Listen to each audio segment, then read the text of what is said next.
orang yang malas mendirikan sholat sama dengan orang mendustakan agama. Mereka mengakui Muslim tapi tidak menjalankan perintah ajaran Islam yang sebenarnya.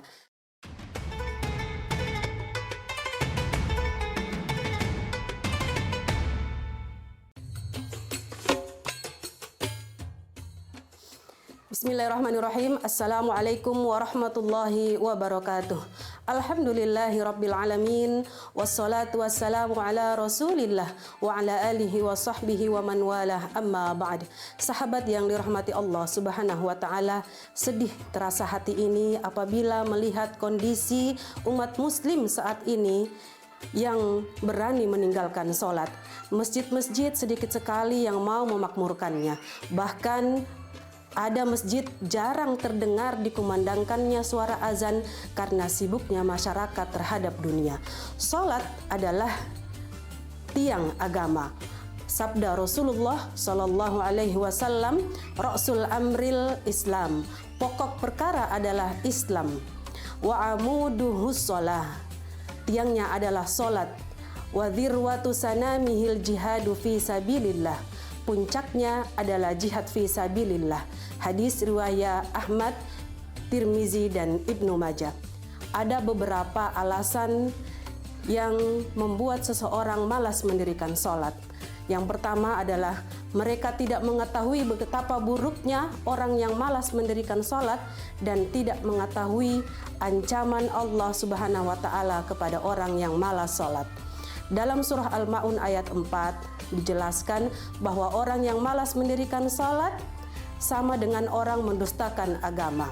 Mereka mengakui Muslim tapi tidak menjalankan perintah ajaran Islam yang sebenarnya. Dalam surah An-Nisa ayat 142, Bismillahirrahmanirrahim. Innal munafiqina yukhadi'una Allaha wa huwa khadi'uhum wa idza qamu ila sholati qamu kusala yura'una an-nasa wa la yadhkuruna Allaha illa qalila. Dari penjelasan ayat di atas, Allah menyerupai orang yang malas mendirikan sholat seperti orang munafik. Mereka mendirikan sholat tapi karena ingin dipuji manusia, riya, sedikit sekali mereka mengingat Allah. Dalam surah At-Taubah ayat 54, Allah menyerupai orang yang malas mendirikan sholat seperti orang kafir. Perbedaan pertama dan utama antara kita Muslim dengan kafir adalah sholat itu sendiri.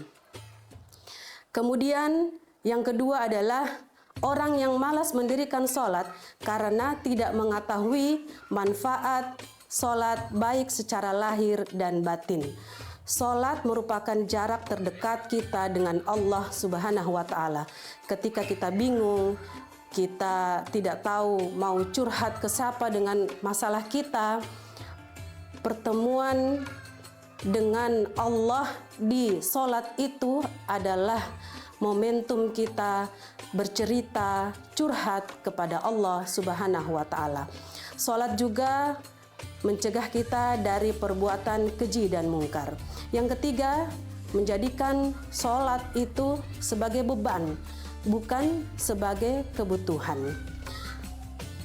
Wasta'inu bis-sabri was-shalah wa innaha lakabiratun illa 'alal khashi'in. Jadikanlah sabar dan sholat sebagai penolongmu.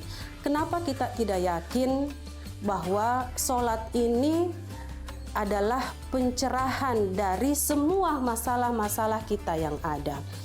Yang keempat adalah mereka tidak mengetahui betapa pentingnya sholat ini.